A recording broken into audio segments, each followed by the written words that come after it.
Well, firstly, as expected, President Xi Jinping himself has confirmed a historic third term as the General Secretary of the Chinese Communist Party. It means that he's at the top of the Politburo's standing committee. And on that standing committee, there are 4 new members, 4 men. All of them are men on this 7-member body. And all 4 of them have a very close personal and or professional ties to Xi Jinping himself.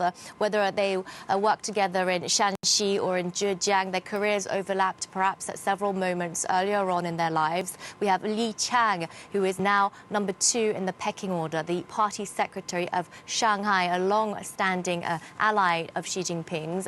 Before the party congress, people had doubted if he would get this promotion because of what some saw as a fiasco in the Shanghai lockdown.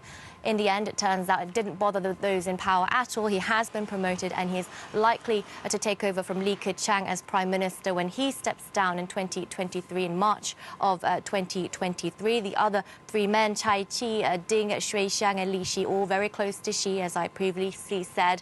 What does this mean? This means that this is the end of collective leadership as we know it. Collective leadership was a concept brought about by Deng Xiaoping. The idea was that the men of the standing committee could actually debate and have different ideas and that they were all equal. The General Secretary, in fact, was considered to be the first among equals.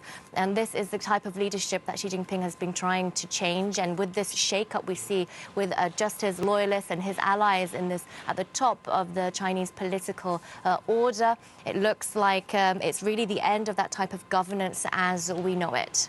And as you say, Yana, a historic third term for Xi, breaking decades-long precedent in China. Is he now the most powerful leader there since Chairman Mao?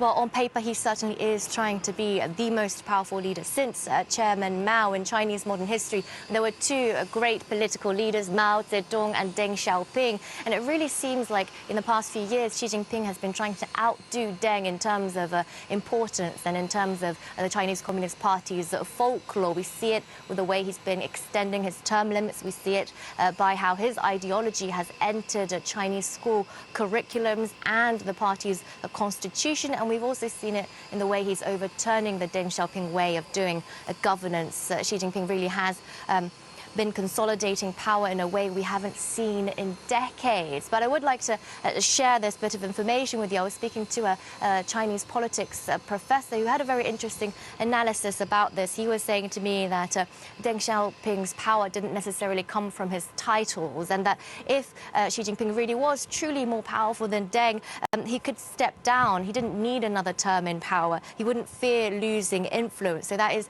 some food for thought for you. Yana Lee, thank you.